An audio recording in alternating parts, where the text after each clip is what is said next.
Reapers Underground. We hope you survive.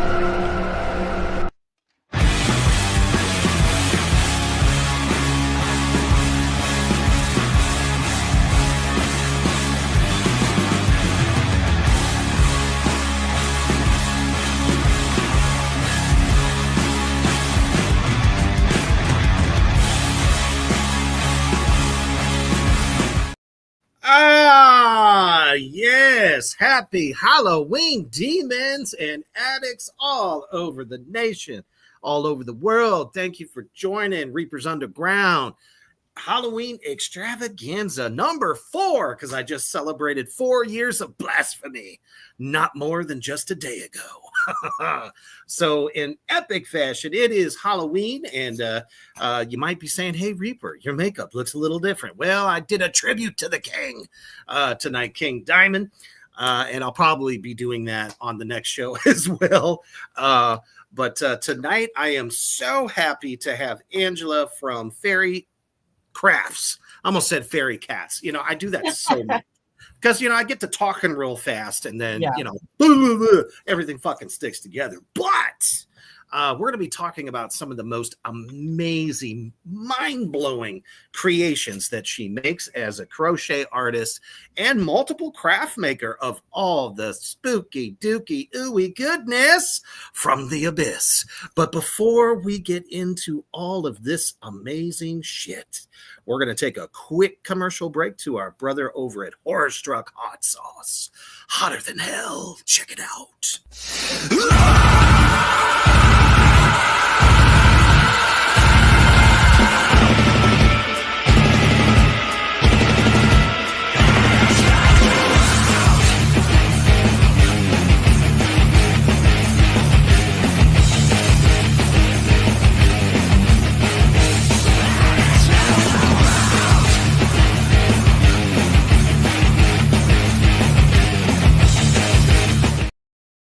That's right. If you have the passion and the love for horror, but at the same time, love good hot sauce on that meat on your slab, definitely get yourself one of these awesome creations by Horror Struck Hot Sauce. New flavors are available right now. And don't forget, Yule is right around the corner. That's right. Even Krampus gets down with the hot sauce. So get over there, horrorstruckhotsauce.com. What's up, Aaron, Lizzie? And somebody new, Terror 2036. I'm not sure who that is. All right. Well, thanks for joining. Welcome, Angela. It's definitely doesn't feel like it's been very long since we last met. No, it doesn't. No. As a matter of fact, when I kicked off the fall leg of my appearance tour, I happened to meet this young lady as she was seated next to me. Well, there was one other craft person that was there too.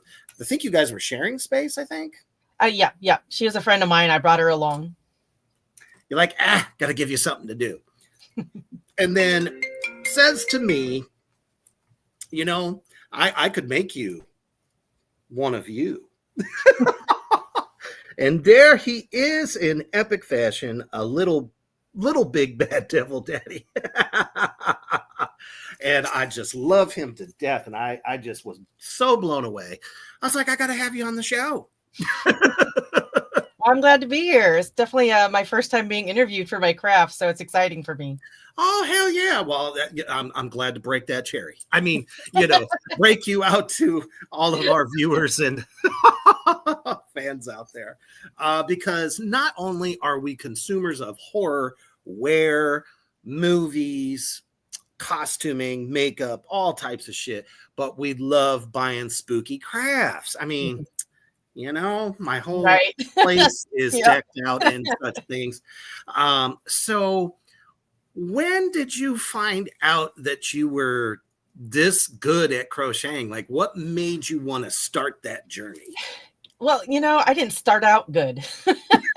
I don't think anybody does, really. A lot of people see my stuff and they think, oh, I wish I was so talented. I was like, well, I wasn't.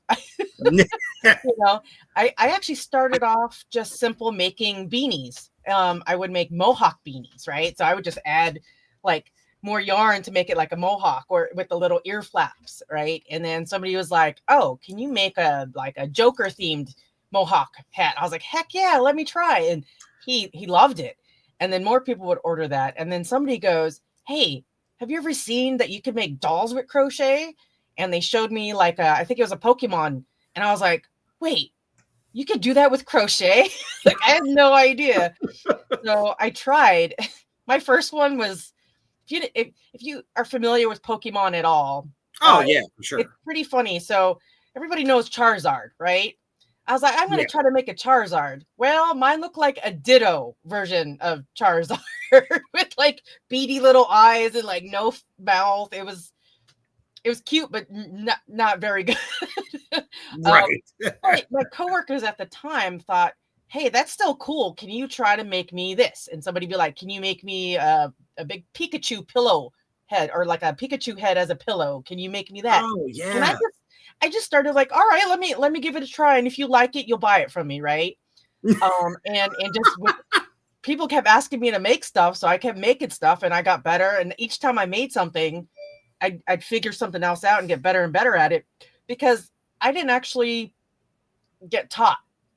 I just kind of like, You just thought about picking it up I just yourself. kind of try to figure out how to do it. Like I would look up online, like, okay, how do I make a circle? And then I would start there, and then I would just kind of like try to add shapes until it finally became what it is now. Oh yeah. And a lot of people ask me, "Oh, do you have patterns?" And I'm like, no, because I just I feel like I sculpt with yarn. You know what I mean? Like I I look bet at a you most picture and people I just don't start think of going. it. Yeah. And that's why if you look at my stuff, it's not it, I'm on a couple like groups, like crochet groups, and I see other people posting things, and I look at theirs compared to mine, and I can see a huge difference just Mm-hmm. because of the difference I put into mine versus them following maybe patterns that other people write. And like I kind of use different techniques to make more details that you can't get out of just crochet, right? Oh, So that's obvious. I mean, you know the magic. yeah, I didn't start off that way. I did just do all crochet at first, but I was like, man, I don't like the clunkiness of the eyes, or like I don't like the way the crochet on this makes it look this way and it sticks out. I was like, there's got to be other ways to like kind of adjust it to fit my perfectionism idea in my brain of what I want it to look like, And there was a lot of trial and error. Like what we call frogging it is because when you rip, like undo a bunch of work that you did because you don't like the way it was coming out. And I frogged so much. It was insane because I would do like 5 or 6 rows and go, "Oh, that's not the shape I want." Take it out, do it again. Oh, I need a little bit more this way. Take it out, do it again. So it's not like I perfected it right off the bat. It took a lot of trial and error to, even now when people custom order stuff from me, if it's something I've never done before, like a character or even a shape of a character, it takes me a little bit to get my brain mentally to do, get the yarn to do what I want it to do in my head. And because I can't draw, I really can't draw. Having some kind of image helps me to do it, right? So like I'll piece together like my ducks, which is funny. I'll get a picture of a rubber duck, and then like say they want a character, and I'll get a picture of that character, and I'll like Photoshop parts of the character onto the duck so I can mentally visualize what I'm gonna make. So it looks like some kind of like fourth grader drawing, but it's still I just need a mental image of where I'm putting what where while I start making it. So right. Yeah. Because there is no easy way blueprint to make some of these things, especially when you tackle horror. Yep. And with your crocheting, what kind of led you to start doing some of these horror icons? Well, I've always been a horror fanatic. I've been into horror since I was too young to be watching horror. Right. And don't tell your mom I let you watch that horror type of thing. So I've always been into horror, fantasy, sci-fi, and anime have always been my things, right? Mm-hmm. And I always found that when I make things that I enjoy, there's a lot of other people that tend to enjoy the same things. and it actually helps me to put more of my own heart into my work. Yeah. Because it's something I like, right? So sometimes I do have a hard time when somebody custom orders something like really out of my spectrum of interest, which is hard to do because I'm a very eclectic person. So if it's like way out there, I might have a little harder time getting motivated and the creative energy to do it sometimes. Mm-hmm. So a lot of times I like to do things that I already have interest in because I put full my mind just starts bursting, right? When I do it, and I can tell the person that gets it from me, I can see the joy they get from it. Like when I gave you yours, like it Oh my lights goodness, me I up. about It's fell just on the like, floor. oh, I feel it. I'm sitting here going, what the fuck? He looks just like me. And for me, that's one of the best feelings is like, I feel like, oh man, that sensation of they really love it, and it makes me super happy when I can do that. Yes, absolutely. Speaking of happiness, again, I want to say happy anniversary to Lizzie and Aaron Markham, who are in the comment section this evening. Love you both. But yeah, I'm like, how did you do that in such a short amount of time? Because I did it pretty quick. Half a day? or even it was like a couple hours. Yeah. A couple hours. I'm sitting there going, how? Well, I mean, I would imagine maybe doing a ball is simple to make a head. Well, the thing that actually took the longest was the bat on the shirt because I didn't have the right needle. Oh yeah. Because I broke my other needle that would have done it better. So it took me like 3 times as long to do that bat part. I know the bat is like the signature part right there because the bat on my hand, right? Yeah. Just impressive. And a lot of our people out here are commenting, wanting to see some of these creations. As a matter of fact, Lizzie says, I love crocheting, but smaller projects like that hurt my hands so badly. I'm sure that, I don't know if it helps with arthritis or does it cause arthritis? So it depends because there's actually different techniques that people use to crochet, right? There's like, you know how when you hold a pencil or versus when you hold a knife? Yes. So those are different ways that people actually hold a crochet hook and how they like move it. There's like multiple different ways. So like you'll see UK, a lot of people do like more of a knife, and a lot of people do the other way where they do more of a pen. So it honestly depends on which way you hold and maneuver on what parts of your hand it affects.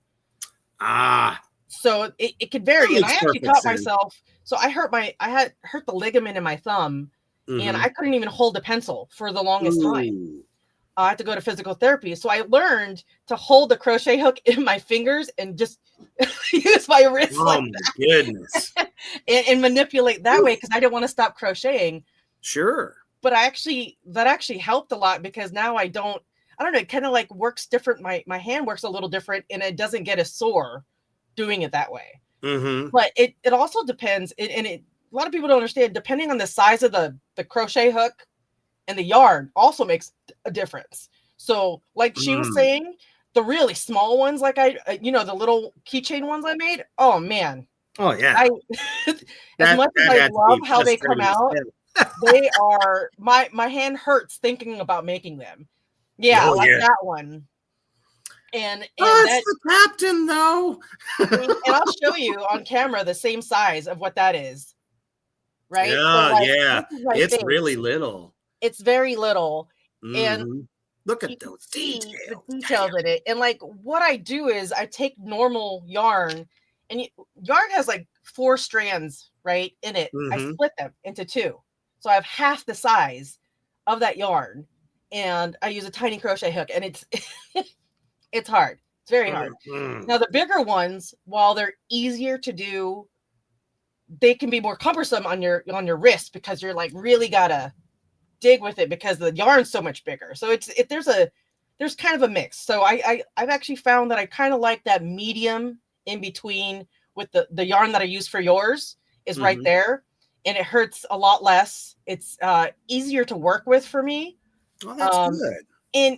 And I always say doing crochet is kind of like when you draw with a thick pen, right? So the yarn, right? So if it's thick, you can't do as much details smaller. You have to go bigger to get and the look details. at that little guy. Right. Jeez. My little, so I 3D printed the mask, and I was like, I want to make a bunch of like that leg was doctors, and a I'm just nice kind of messing around with different body types. But yeah. And see the face on there, that's all needle felted. So all the details are needle felted, and that's what takes a whole lot longer than just the crochet. That actually takes longer than crocheting the whole body together. Now, see, I would imagine that. I totally would imagine that. And you don't see it's got to be those little that. Details that take the longest. Yep. Mm-hmm. And like a lot of people ask me about the ducks, because I have, my special ducks that I make. The duck body and head, without any of the unique identifying details, takes maybe 45 minutes to an hour. So not very long. That would literally take me 7 days to do. And the thing is, all the details, depending on what I'm making, could take anywhere from another hour to 6 to 8 hours. Oh my goodness. So when I price my things, I kind of go off of how long did I work on these details, right? I do a base price of the duck, the hour, and then I look at how long all the details take. The more needle felting I have to do, the longer it takes. If I have to do like actual hair, like my Pennywise, longer it takes. Oh, you got to show them the coup de grace of your ducks. That's one of them. Look at that. Totally duckified. Pennywise is looking amazing. I actually did clay for the teeth. The eyes are needle felted. The hair is needle felted in, and that's what took the longest, really, is the hair. Sure. Now this one, oh man, there's so much needle felting because you can't get really good pinstripes in crochet. What? So he's all black, and I needle felted all the stripes. Look at the pumpkin. All the stripes on there. How the hell you can do that? Eyes, all this is needle felted. So this takes a lot of time. Whew. It's like doing a tattoo with one needle, just shoving the same piece over and over. So yeah. And then my favorite is coming up. Yeah. Now, this is a dangerous one, like literally dangerous. I have to tell you. Literally dangerous. Because these are real Home Depot, goes in wood nails. These are hard nails. So yeah. Unfucking And this guy's big too, so yeah, he's huge. Yeah. He was actually one of my first attempts at making a horror character duck. And I was determined to make Pinhead, and I was like, I'm gonna use real nails. I mean, if you're gonna go in, you gotta go all in. Like, wow. Yeah. So there's a foam ball inside, a hard foam. Oh. And I glued after sticking all the nails in, I took them out and glued them in there. So they're in there real good. Yeah. Oh, like a mace duck. Perfect sense. Right. I would almost wear those as slippers. Oh gosh, that would be painful. As well, I mean, as big as it is, if you elongated the body, it could I meant if you kicked anybody, it'd be very painful. Hell, I got to kick some ass once in a while. Who needs steel toes when you got nail toes? Right? Won't know what hit them. Yeah. What was that? It was fucking Pinhead. Yep. So some of them out there, Luna Project says, I love your work, and where can we find it? Actually, on my Facebook business page, I take most of my orders there, just for safety concerns, because I can weed out the scammers easily. And until I have time to actually build a full website again, because I do work full time other than doing this and some shows on the side. I work 40 plus hours a week, and so it's something I do as a hobby and an art that I love. Mm-hmm. And so I never want to do it full time, honestly, because I feel like sometimes when you put really hard work into a creative art, you can burn yourself out on it. I would imagine. And, and I enjoy making these things. I enjoy making someone else happy when I make these things, especially when I can make something that they can't get anywhere else. That's right. And I've had a custom Custom. order where they want to mash characters. They're like, oh, can you mix this character with this character? And I'm like, all right, can you give me an image? And they already have like maybe a fan drawn art they want, or like they have an image in their brain. Send it to me. I can make it. I had a guy that had his own, like, I guess he did art stuff, and he had his own character that he made. It was like this cool, like, animated black star with a halo around it. And he's like, can you make this? And I'm like, I can make that. And, you know, I made it for him, sent it to him. And he's like, this is awesome. So, you know, I could put wires and stuff so their arms can move if you need. Like, I made Audrey 2 from Little Shop of Horrors. Yeah. With the arms that you could move it. You know, that was the most pain in the butt thing I ever made, though. I totally those tentacles are hard. Here's some more examples of things you got there. You got all kinds of Mothmen there. Yep, I 3D print them, or not the Mothman, but I do have 3D printed versions, but I also crochet the little guys too. And I have bigger versions of them too in that other box that you have. Let's see. Oh yeah, here we go. But here's like the 3D printed ones I do. I also make earring versions of them.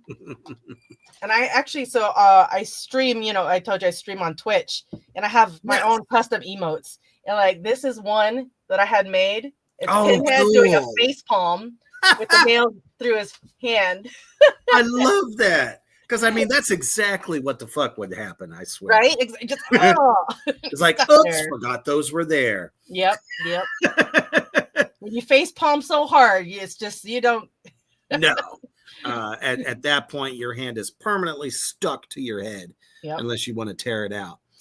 And I think it was, this one here. So I don't know if you all can see out there in the Black Flame universe, there is Art the Clown right there. Many of you are just constantly trying to gobble up some creations of art. And literally, this art is most definitely one of the coolest I've seen, period. You got Beetlejuice there, too. Right. I made her too, but I think I had not finished her by the time I took this picture, and I put it up after, and somebody bought it right away. Oh, of course. But so I didn't get a picture of her. I should have. Are you kidding me? Somebody would snatch that shit up like fucking crack. And then you got Hannibal Lecter there too, with the face mask. That had to be fun to make. Oh yeah, that was interesting. Yeah, I mean, totally. So literally, we also have Freddy down there. We got Chucky over to the side. Now, let's talk about that Chucky for a second, because getting those like red cuts in his face, how difficult was that? That's all my needle felting. So that's how I get those like fine details. Like, you know, like I said, like with this, it's the same idea. But I'll also use sometimes like eyeshadow to add a little shading in some parts, sometimes depending on what I'm doing, you know, because eyeshadow works well on yarn to just make that little bit of light coloring on there, like, you know, like a blushing color as well too. But yeah. Hell yeah. When did you first see that there was kind of a demand for this? Well, I always got custom orders for things, like, because people like, oh, my cousin's kid's birthday's coming up and they love Stitch. Can you make a Stitch from Lilo and Stitch? You know? Everybody wants you know, and of course I would post stuff, and then I was like, you know, I want to do something. I need a niche, right? I need something different. And so I did a post on my Facebook. I said, hey, if you were to choose one of these 3 animals that could be different characters, horror characters, anime, whatever's, you know, what animal of these would you choose? And I think I had elephant, I had hippo, and I had duck or something like that. And everybody's like, duck, duck, duck, duck, duck, duck, you know, like all the way. And I was like, you know, okay, I could do that.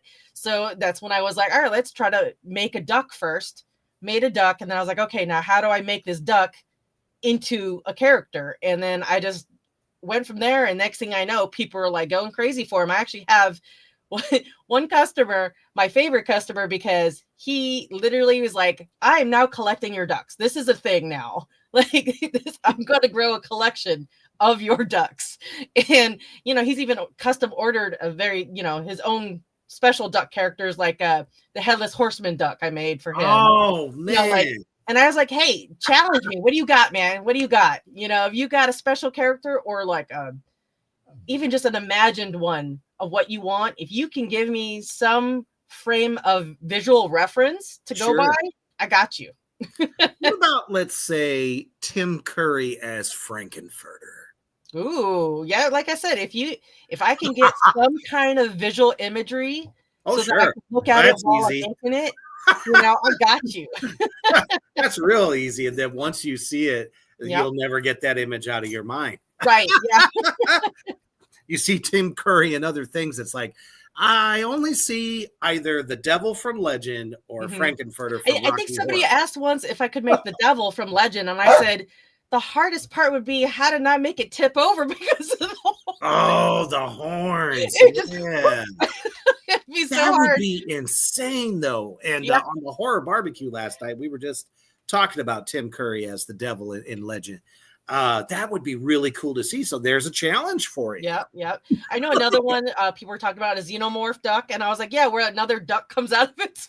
Oh my goodness, yes. Or just do the face hugger. Yeah. Holy shit balls. I've seen actually a lot of people do face huggers. So there's certain characters where they're asked about so one-off that I feel like I don't want to make it unless you actually want to order it from me. You know what I mean? Like, because that makes perfect sense. That's a lot of work, right? That I have to do that might not sell because one random person who's not even local suggested it or something. You know what I mean? So it's an iffy thing. Like, because I know this sounds silly, but this guy, I made him a while ago, and I thought guaranteed that he was gonna go. I still have them. Nobody's bought them. And I always thought, man, this is the first guy I thought would go. So kind of sometimes, things There's I a like. big division, though. You know, on which version of Pennywise that people love most. Yeah. Because I mean, I grew up with the Tim Curry one. So did I, yeah. And I loved him. So to see what Pennywise kind of evolved into in the newer set of films, it was kind of like, I don't know, I was torn. Do I like this? Do I not? I think the thing is that makes the difference is the Tim Curry version, well, we'll recognize it very well. It's also a very common looking clown. Which made it, in my opinion, just as terrifying. Right. But like, if somebody were to just dress as a clown, you wouldn't think, oh, that's the Pennywise clown. You know what I mean? Like, it's harder to recognize that clown from a regular clown of somebody just playing a clown. But the newer clown, it's easier to pinpoint right up. Oh, that's the Pennywise. Oh, that's instantaneous. That is true. There's no mix up between, him and another regular clown. So it's kind of one of those things, kind of like, I hate to say, but John Wayne Gacy, like. Oh my goodness, you could have a whole serial killer. Right. But like, also you see a normal clown and you'd be like, is he playing John Wayne Gacy or is he just playing a clown? Like, you know what I mean though? Like, it's more recognizable as the one with the red hair. Yeah. And that's why people like it, because it really it's noticeable out and it's easy to point out. Like, that's the one, so. Absolutely. It almost kind of looks like a split between Circus Clown and one of the clowns from Outer Space. Right. That's kind of the design that I can see. Yeah, with the hair, the way the hair is kind of like the hair is. It reminds me of the one holding the gun. Yeah. That's right. I actually was thinking of making a Killer Clowns from Outer Space duck as well. I was just trying to decide to pick one of the clowns. Unholy fuck, somebody will pick that up immediately. And it will probably be me, to be truthful. Now, some of the ones like we were just talking about, the face hugger or xenomorph, what you could do is maybe make one and take it to a show and see what happens, see how fast it goes. Yeah. Because you could always, I don't know, I think you could always test market what people are going to want. And once they see it, how fast it'll go. Right. Yeah. Yeah. And the hardest part is getting that visual image for me to work off of when it comes to that one. It's pertinent. So like, I'm kind of weird about it because I'll Google rubber duck of this, and a lot of stuff will come up. That's how I get a lot of my images, right? Because there's a rubber duck company that makes a lot of characters already. Sure. It really helps me to use that to crochet my image off of. But the one of the xenomorph never looks like a duck. It just looks like a xenomorph head, but with a duck body. And I don't know. I feel like I need a little more artistic turn on it versus what that is. Like, I feel like some way to make it a little bit more duckish at the same time. You know what I mean? More, and that's where I need someone with a little more art skills than me to do. So, like, since I can't draw, so yeah. Since it's a mouth within a mouth, pretty much what you could do is do like a very duckish black lips, and then have maybe like you sometimes do with the 3D print. Maybe just do that smaller mouth, find a way to, and then paint it silver, stick it in because, it'll look like it's trying to retract it. I don't know. I don't know if that's even a possibility. Like maybe more of a duck spitballing on the outside and the xenomorph baby thing on the inside. Basically, yeah. Yeah. That would be really cool. Yeah, I could see what I could do with that. Yeah, I bet I could find plenty of 3D prints of that thing, so...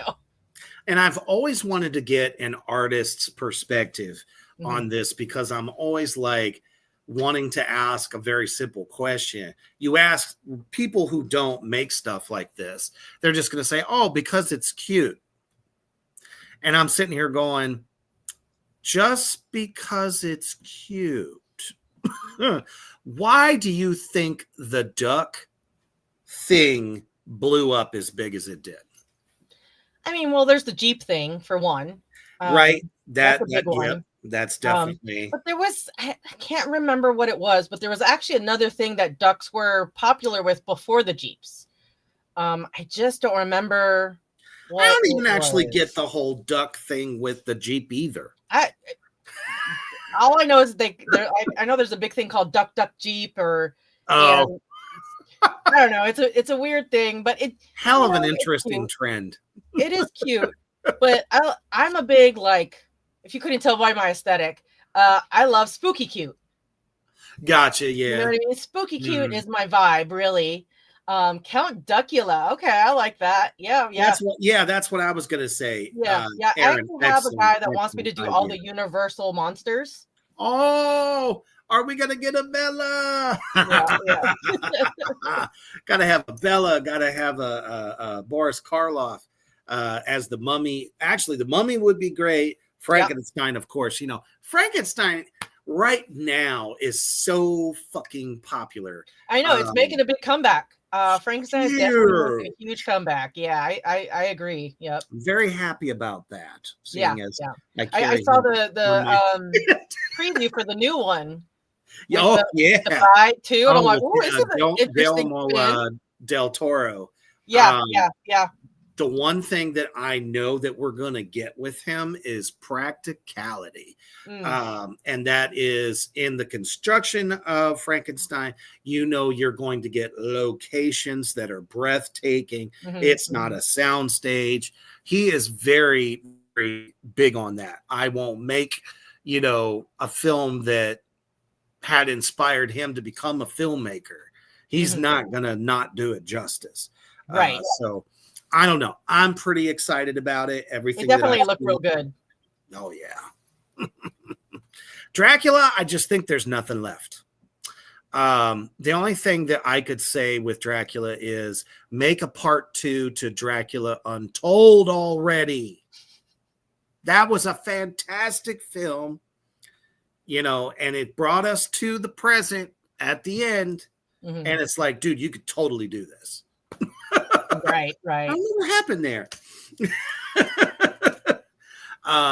So we know that we can find your product lines on Facebook, and of course, any kind of custom order. Obviously, Angela mentioned that send photos of what it is that you're wanting to have created. That's the biggest thing. What are do you have any upcoming cons for the rest of the year?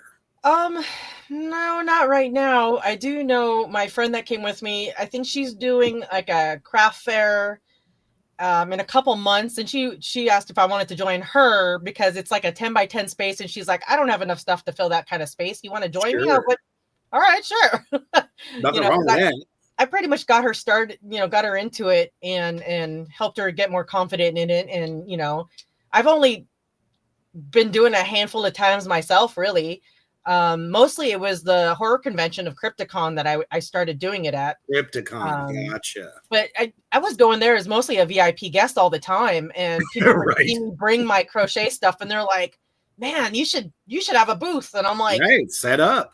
I got to make inventory? What? That's the hardest part. I was like, I got to make more than one of something. Crypticon is something I would like to do also. I just haven't done it yet. It's a good time for sure. It really is. That's what I hear. Yeah. I just don't know how they feel about indie horror actors. You know what I'm saying? Oh no, they love it. They even have I remember one year they did like an indie horror movie screening. Oh, very cool. I can't remember the name of the movie, but it was so good. I loved it. And I got to meet the director and the main actor that was in it. Okay. And hung out with them, and they were super cool. And I like added them. You probably heard of the director Rusty Nixon. Sounds familiar. But yeah, and so they did a really great movie. It ended up going on Netflix, and I promoted them, and they were like, "Oh, thanks!" And so they followed me, and like, yeah, they're super cool. Yeah, but they do stuff like that. They'll bring on guests that do, because they do a whole movie room, right? Yeah. So. And they do like panels as well, and all kinds of stuff. So yeah, they have cosplayers that have a booth sometimes, and they're it's all horror and sci-fi. I mean, they even have like they had WWE wrestlers there, like sure, yeah, it's very open. It's basically a welcoming of genres that all kind of fit together and coexist very well together. So. Oh yeah, I mean, everything kind of comes full circle with that because, for instance, with wrestlers, we've had horror characters like Undertaker, and some of the Kane and some of those other ones, all different kinds. So, horror and that is always mixed well. Horror and metal has always mixed well. So it's something cross culturally that's really nice to see a blend of everything come together. They'll have performers like a sideshow. Oh no, they've had metal bands. The guy that played the first Jason, the kid, the baby. Ari Lehman. Mm-hmm. Yeah, he comes almost every year. Like I see him there all the time to perform. Yeah, he goes and performs there, and nice. So they have a really good mix of people. Yeah, and I know the promoter. He's super cool. I love Chaz. I see him every year. He always stops by. Chaz. Yeah, he's awesome. I'll bring the party. He's like, "How you doing? Are you coming to the show? Like, oh, we're doing this. You should come by." Because they have multiple Crypticons, not just in Kansas City. Right. So they have them all over. It's usually Kansas City and then Minnesota, and then I'm not sure exactly where the other ones, like what time of year they are. But the one in Kansas City is always June, July time. Oh man. Yeah. In the thick of the heat. Yeah. Thankfully it's indoors, right? Right. Hey, as long as it's good air conditioning, I don't give a fuck. Yep. Another place I think your product line would do really well is tattoo conventions. Yeah. I haven't like been at a booth at one, but I've been to them and walked around. I've gotten tattoos at them. Well, sure, of course. And that's the thing. It's again a very cultured type of event that people don't just come for that. They buy art prints. They, obviously witchy stuff as well, metaphysical things, occult stuff. We actually have a metaphysical fair here all the time too. You should definitely be going to that. Yeah, I've been meaning to try to find the contact information so I can be a vendor at one of those. I just haven't been around to be able to get it. Like I'll see them show up and I'm like, oh, how did I already missed it? Like, Yeah, I think man. I'll just go to it. Right. Now you make some witchy type stuff, don't you? Or maybe more goth wise or Well, something like like that. I make 'Cause some of the the things I noticed. configuration box lamps. Yeah. So I 3D print all the different sides of the puzzle box from Hellraiser, and I put a tea light in it, which is really cool because the way, if you get it in a nice, good dark spot, it'll protrude the shadow of the box on the wall. Take my money. Yeah. Make sure you put me down for one of those. I must have it.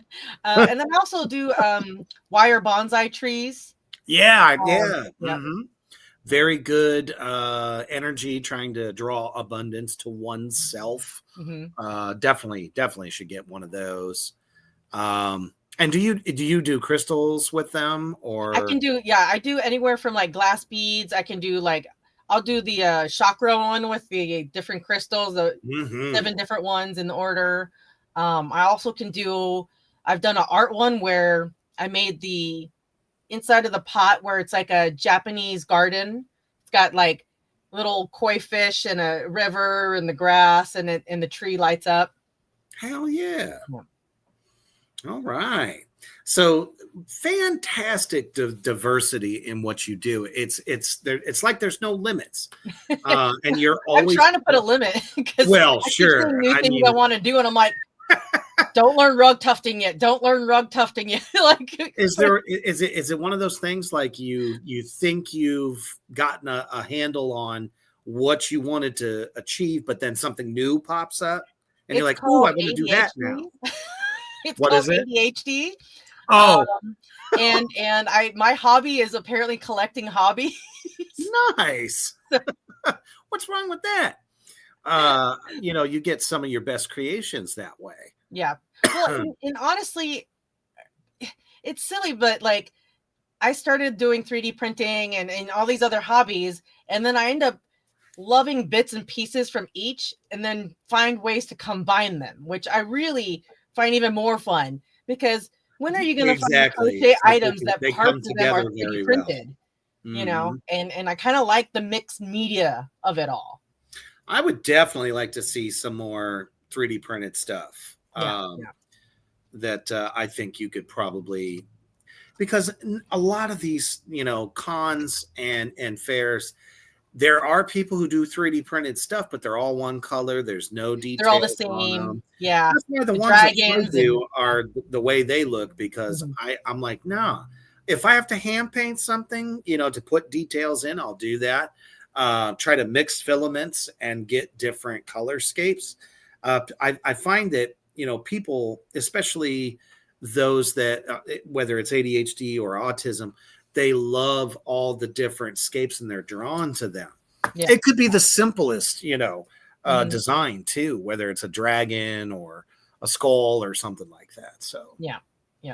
But yeah, I definitely love mixing them because I want to take an idea and I want it to look as best as it can. And sometimes using other means make it look better to me, right? Like, it's just kind of a weird personal, like in my own brain of like, I don't like the way this part sticks out, even though you'll see it like everywhere else it's the same way. But I'm like, no, I want it to look a little different. So what if I were to 3D print this part and stick it on this way? Or if I were to sew this in instead of, the way you see other people making stuff. So like a lot of times when you see crochet booths, you look at their stuff and they're all just full crochet. The details are a little lacking. They just, because you can only, like I said, with the thick pen, you can only do so many details when you're trying to draw with a really thick pen, unless you go super big, right? And I like those details. I want to see those unique identifying details of characters the best I can make it. And you can't do that with regular crochet a lot of times. That's why I like to mix my media up, whether it's 3D printing or needle felting or, whatever I got to put on there. But I like to have the idea of my creation come to life more. Absolutely. And they very, very much are very realistic from everything that I've seen. I mean, shoot. I got mistaked for this little guy just the other day. It's like, wait a minute, you turned into a miniature. What happened?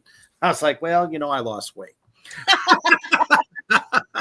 Honey, I shrunk the kids. Oh, Yeah, right. What would be your advice to somebody that is wanting to get into crocheting, but they don't want to do the humdrum thing? You know what I mean? This like, oh, I'm just going to make a blanket. Oh, I'm going to make, baby's clothes or whatever. Maybe they want to branch out. They want to do stuff like you do. What would be your advice? Well, honestly, the first thing is don't start off trying to make what everybody else is making and what you think everybody else wants, because then you're going to you're not going to enjoy it. Start with what you like. Now, maybe you like something that's way out there and other people won't like it. So what? You'll get to the other stuff later, Start with what you would get enjoyment out of if you were going to get it, right? So if you absolutely are obsessed with raccoons, okay, you love raccoons, start there. I mean, they are cute. Right. If that's your thing and you are passionate about them, start there, because you're going to see it out until it fits your vision. Yeah, your first couple tries may look a bit derpy and you're gonna I don't really like this. Don't be afraid to undo it. Don't be afraid to toss it out and start over. It's okay. You know what I mean? You were there at the booth. Remember when I taught my friend how to crochet? It was her first time ever. She had never made a doll before. And obviously you could tell it was a first time, but it was still really good for it being a first time. She was a little discouraged, but I told her, I was like, no, you post that on anyone. So this is my first attempt. They're going to go, whoa, really? Yeah. Because it did look like something. Yeah. It still had shape, the hell we called it. Well, and then I made the same thing using the same instructions to show her the difference of first time versus 10 years. You know what I mean? My first time probably didn't even look as good as hers. So, but I also didn't have somebody with my experience helping her, Exactly. So it's a little different. And that was the cool part. You took the time to be like, don't worry about it. Try it this way. I mean, it made that experience for her that much better. And I was like, yeah. And she's already told me she's going to try and start making something else for, I think, a niece or something of hers. And I'm like, hell yeah. Cool. Yeah. Do it, I think it's when we inspire others to do what we do, it's almost like the biggest payoff. Yeah. I think. It takes a lot of courage to try to do something like that. But I don't know. I've always heard that crocheting is a very satisfying process. Of course, when you're trying to get something perfect and it's more detail or whatever, that gets annoying. But I think it also helps to calm. Would you say you get that? Well, I mean, you've probably heard of when people stim. Okay. Right. Stimming, like it's a nervous thing, or it just kind of, they don't realize they're doing it. For me, it's kind of like that, because there's certain things that I can just mindlessly crochet, like if it's part of a part where it's just the same thing for a while, I can mindlessly do it. And it's just keeping my hands moving. It keeps my mind calm. A lot of times I crochet at work while I'm working, because while I'm doing stuff, there's waiting times between things. And I'm like, oh yeah, and it keeps my hands busy. It keeps me focused, and I can still get my work done. And I guess I'm double working if you think of working twice at the same time. Yourself and working on the project. Yeah. But very the grounding. thing is, people, when you draw, have you ever drawn a perfect circle right off the bat? No, right? That's hard. Freehand, perfect. I will go a million times before I think I've got a really good circle. Erase it, try it again, erase it, try again. Screw it. Where's like a thing I can trace? It's the same thing with crochet. You're not going to get a perfect ball or a circle right off the bat. It's just not going to happen. Nope. You have to try and practice and adjust as you go. And I'm on a lot of groups where people will post a picture. Hey, I'm trying to make this. What am I doing wrong? Why is it looking like this? And I'll immediately look at it and go, oh, you did this. You put too many increase stitches on this part. And they're like, oh, thank you. And then they can go back and now they understand what they were doing wrong and they fix it. And they thank me later. Like, I don't know, understand what I was doing wrong. Because if you've never read a pattern, blah, if you haven't read a pattern, you're not going to understand how it works. I was trying to teach my friend how to understand what the pattern is saying. Yeah. Now, I typically don't use patterns. I know how, but a pattern can help you to understand how it works so that eventually, if you want to do your own creations like I do, you don't need a pattern. You can just start going using the knowledge of how the different stitches do different things. It's fascinating. It's definitely something that Reaper here could not do. I definitely know that. I'd probably crochet I don't know, a scythe or something. But yeah, I taught an ex-boyfriend how to crochet, and he made like a spiked hat. So Oh, okay. Oh man, but it's magical. I think absolutely everything that you create is very magical. Thank you. One of the things that Lizzie said here was, it's only yarn. It will be okay. LOL. I learned from my mom and she learned how to crochet backwards to teach me. It all works itself out. Yeah. I mean, however you get to the dance, as long as you get there, that's all that matters in the end. And the biggest thing is not to be discouraged when you start. Because, I mean, you see stuff like mine and you think, oh, so talented. No. I did not start that way at all whatsoever. You know how you get those memories on Facebook to say, yeah, 8 years ago, 9 years ago, I'll get one of those of one of my first things. I'm like, oh boy. Like, and I'll post it and go, hey, you guys, you thought I was real good. Look where I started. And they're like, oh, yeah. Like, but you know, it's all those little victories along the way that reminds you where you started, where you come from, basically. And I think that's really cool because, you know, it's just like the other day, 4 years ago when I started Reapers Underground, I never thought that I would still be here. I would have figured people would have either have laughed me off the internet because no one really does horror hosting, you know, online like this, and let alone doing 4 shows a week like we do here. You know, getting out all the artistic things, and then of course acting in over 50 titles, you know, of horror film or video, and it's like, wow, what the fuck. Yeah. I guess I get it. Yeah. Well, I could definitely say that you have made a shit tons of fans, new customers that are following you right now. Oh man, thank you guys so much. Section. Yes, everybody out there in the Black Flame universe, you guys are fucking amazing as always. So last question to wrap it up. What are, let's say, 5 films that you consider to be the most influential horror films to you? They are your favorites. It's a, you know, go-to film. Well, obviously you can tell by my beautiful poster I got here. There he is right there. Yep. Hellraiser has always been my number 1, top of the list. Hell yeah. But glad you didn't say The Exorcist. Everybody starts off with The Exorcist. Nothing wrong with the film, but damn, come on. Yeah. I mean, I have a killer Exorcist cosplay that I did, where I hand sculpted the mask on the back of my head with the twisted neck. Whoa. Yeah, it's real good. That's bad fucking ass. Love it. I'll have to show it to you later. Oh, but yeah, Hellraiser is the number 1 of mine. And it's funny because everybody's like, well, do you like the sequels? I'm like, well, which one? There's like 9. Right. That's so true. And they're all kind of different in their own ways because it's supposed to be everyone's got their own version of hell. Right. And mine is number 5 because it's a love-hate relationship. I hate that they go to space, but I love the origin of Angelique. So it's like one of those, you know, and honestly, I've always been a big fan of the really old classic corny B-rated horror movies. Yeah.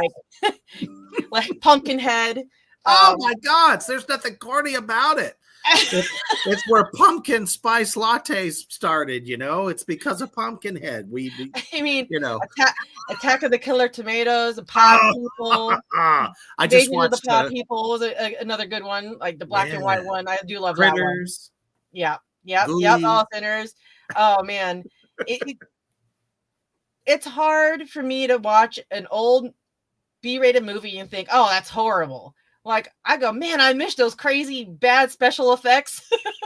Well, and there was something kind of, I don't know, honest about it, if that makes sense. And honestly, because we'd rather see something practical rather than something a computer spit out. Well, and it was also it was an art form in itself.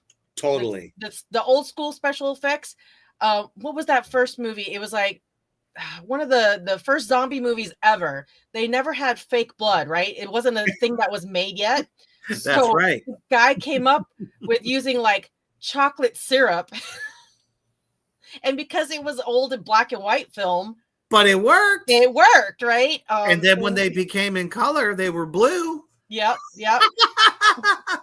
So, I'm dating myself, it feels like, but shit. I'm gonna be 49 next month, so I just turned 43 last month, so congratulations. Enjoy it.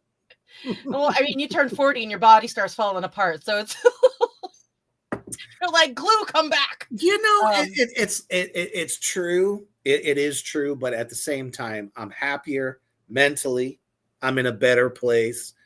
The body might be failing us, but at the same time, we're still young as fuck in our heads and in our hearts. And I think that's what keeps us going. Yeah. The most. Luna Project says, wait until 50s. I almost forgot. I wanted to show you this guy. Oh my goodness. Whoa. My anatomical giant heart pillow. Yeah. Super soft and squishy. Unholy fuck. I had it behind me. I forgot. Everybody out there in Black Flame Land, you gotta get one of those pillows.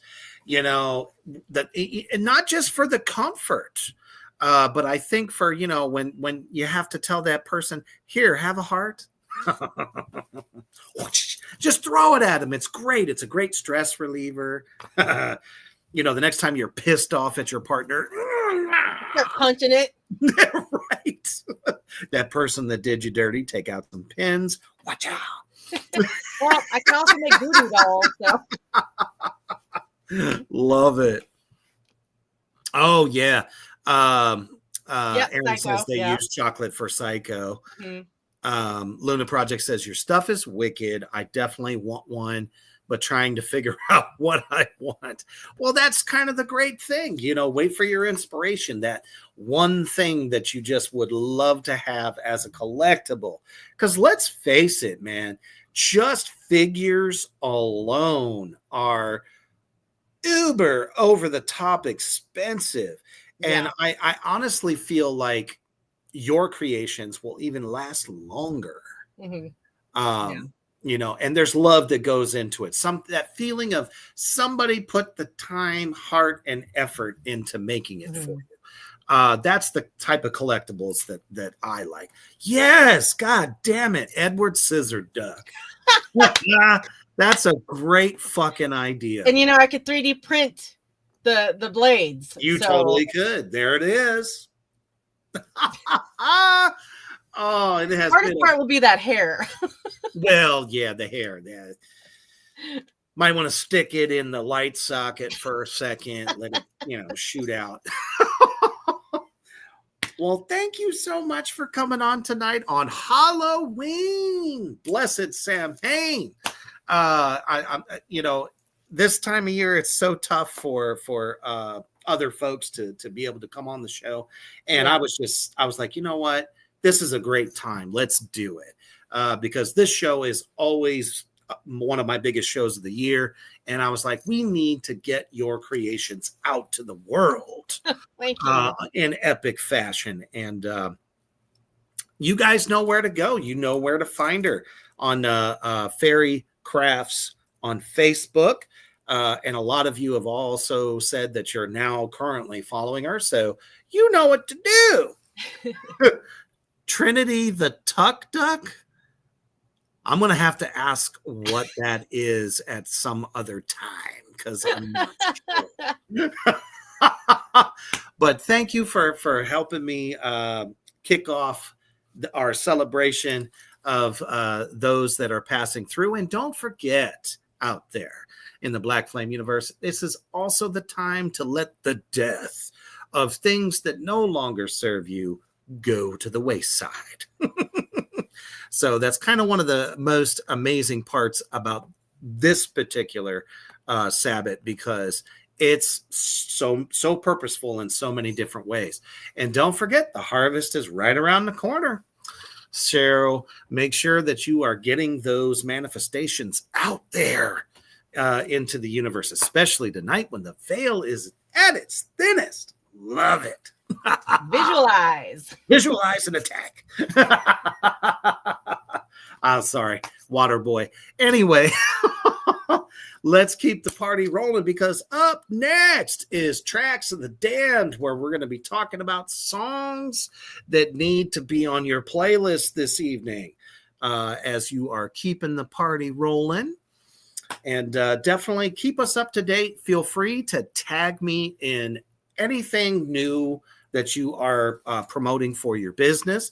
And I want to make sure that gets reposted, and possibly a sponsor. I think that would be really, really fun. That I can make a commercial for you. So when we do our shows, people are constantly seeing what you're doing. Oh man, thank you so much for having me. This Absolutely. has been fantastic. I mean, a face only a father could love. Oh man. So we're going to go ahead and let the king take us out and get ready, because Tracks of the Damned is up next. Always stay heavy.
Thank you for joining us on Rebirth Underground. Stay tuned for more from Black Flame.